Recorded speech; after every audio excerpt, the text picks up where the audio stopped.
I'm Mark Darby, and I'm here to talk about downward facing dog and positioning of the arms. So the first place I want to look at is the positioning of the hands and the shoulders. So we look at the hands and we're looking at them being shoulder width apart, and also looking at connection of the first finger. The knuckle of the first finger should press down. This is the steering wheel of the arm. From that we can press that down, which will create an inner rotation of your forearm. So the forearm is going to rotate inwards, and you notice the eyes of the elbows are turning down. From there we want to look at the connection in the shoulder. So the shoulder connection needs to be back, so the shoulder blades are drawn down, so we make sure we're not pushing forward. If we push forward, we will lose the rotation in the shoulder. So we need to have the shoulder back, and that way you can get a full extension.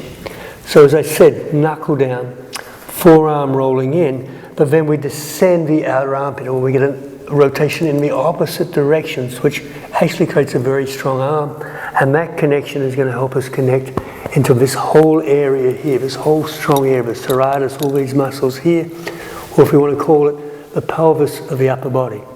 So the knuckle presses down, rotate inwards, position the shoulders and roll the outer armpit down to the floor. And in this way we have a very, very strong support which is connecting to the upper body.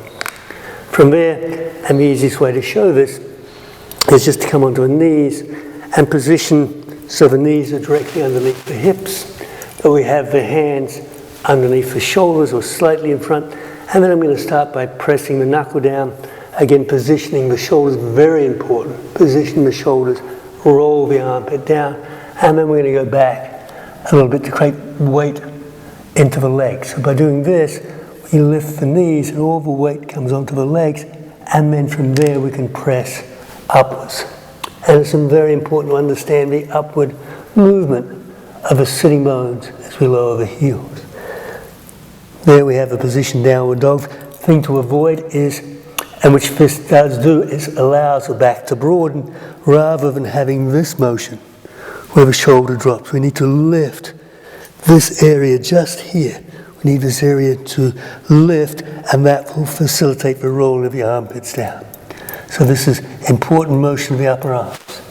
In the legs, the motion is that the legs will lift, and I like to do it with the heels lifting, sitting bones lifting, so we create this great extension of the legs, and keep lifting the sitting bones as you lower the heels.